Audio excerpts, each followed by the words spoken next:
నంద్యాల పట్టణంలోని గాంధీ చౌక్ వద్ద స్వర్ణాంధ్ర స్వచ్ఛాంధ్ర కార్యక్రమంలో కలెక్టర్ రాజకుమారి, రాష్ట్ర న్యాయం, మైనార్టీ సంక్షేమ శాఖ మంత్రి ఎన్ఎండి ఫరూక్ పాల్గొన్నారు. ఈ సందర్భంగా మంత్రి మాట్లాడుతూ పర్యావరణ పరిరక్షణ ప్రతి ఒక్కరి బాధ్యత అని, ప్లాస్టిక్ వినియోగం వల్ల పర్యావరణానికి, ప్రజారోగ్యానికి తీవ్రమైన హానులు కలుగుతున్నాయని మంత్రి పేర్కొన్నారు. నంద్యాల జిల్లాను పూర్తి స్థాయి ప్లాస్టిక్ రహిత జిల్లాగా తీర్చిదిద్దేందుకు ప్రజలందరూ చొరవ చూపాలన్నారు. ఒక్కసారి ఉపయోగించే ప్లాస్టిక్ వస్తువుల వినియోగాన్ని పూర్తిగా మానుకోవాలని, నంద్యాల పట్టణంలో ప్రతి వార్డులో కూడా సిమెంట్ రోడ్లు, కాలువలు ఏర్పాటు చేయడం జరుగుతుందన్నారు. స్వచ్ఛ నంద్యాల చేయడం తమ లక్ష్యమని అన్నారు. మీడియా వాళ్ళకి నమస్కారం. స్వచ్ఛ భారత్, స్వచ్ఛ ఆంధ్రప్రదేశ్, స్వచ్ఛ నంద్యాల నినాదం తీసుకొచ్చినారు ముఖ్యమంత్రి గారు. ఈరోజు ఈ కార్యక్రమానికి కలెక్టర్ గారు, ప్రభుత్వము, కమిషనర్ గారు ఈ కార్యక్రమాన్ని ప్రజల్లో అవేర్నెస్.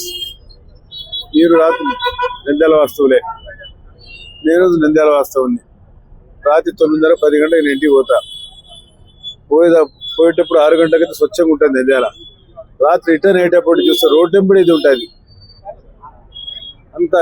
ఎందుకంటే ముందు అంగడిలో ఎవరైతే వ్యాపారస్తులు ఉన్నారో వాళ్ళకి అవేర్నెస్ క్రియేట్ చేయాలి.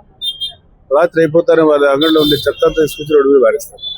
కాలువలు బ్లాక్ అయిపోతాయి, ఓవర్ఫ్లో అయిపోతుంది, ఊరంతా గలీజ్ అయిపోతా ఉంది. ఇప్పుడు మా సందు వచ్చిన నడుస్తుంది, పక్క సందు, ఈ సందు పక్కనే ఇంత ట్రైన్ అంతా ఓపెన్ చేసినా కూడా మొత్తం కమర్షియల్ ప్లేస్ ఇది. మొత్తం తీసుకొచ్చి కాలువలు వేసి, దానివల్ల ఎవరికి నష్టము? ప్రజలకు నష్టం. ప్రజల్లో అనారోగ్యం అవుతా ఉన్నారు, కలుషితం అయిపోతా ఉంది. కాబట్టి దీన్ని కాపాడాల్సిన అవసరం ఉంది. గతంలో ఇదే కార్యక్రమం కూడా స్వచ్ఛ ఆంధ్రప్రదేశ్ కార్యక్రమం ఇప్పుడు పెట్టాం. ప్రధానమంత్రి గారు స్వచ్ఛ భారత్ అని పెట్టారు. చంద్రబాబు నాయుడు గారు అంతకుముందే క్లీన్ అండ్ గ్రీన్ అండ్ కార్యక్రమం పెట్టాం. చాలా మంది మర్చిపోయాలా, ఇక్కడ అంత సీనియర్ జర్నలిస్ట్ లేరు, అంటే ఈనాడు ఆయన జర్నలిస్ట్ సీనియర్ ఉన్నాడు. ఆ రోజు కూడా క్లీన్ అండ్ గ్రీన్ కార్యక్రమం పెట్టాం. చాలా అవేర్నెస్ క్రియేట్ చేశాం. ఖాళీ స్థలాలు నీళ్ళు ఉండకూడదు, అందులో చేపలు వదలాలా, ఎందుకంటే దోమలు ఉంటాయి. ఇవన్నీ ఎన్నో చేసాం. ఎన్నో వినూత్నమైన కార్యక్రమాలు చేస్తే కూడా ప్రజల మార్పు రావడం లే. కానీ ఈ రోజు కూడా ఎందుకంటే పేపర్లు, ప్లాస్టిక్లు పాపం పేదవారు తీసుకొచ్చుకొని అమ్ముకుంటుంటారు.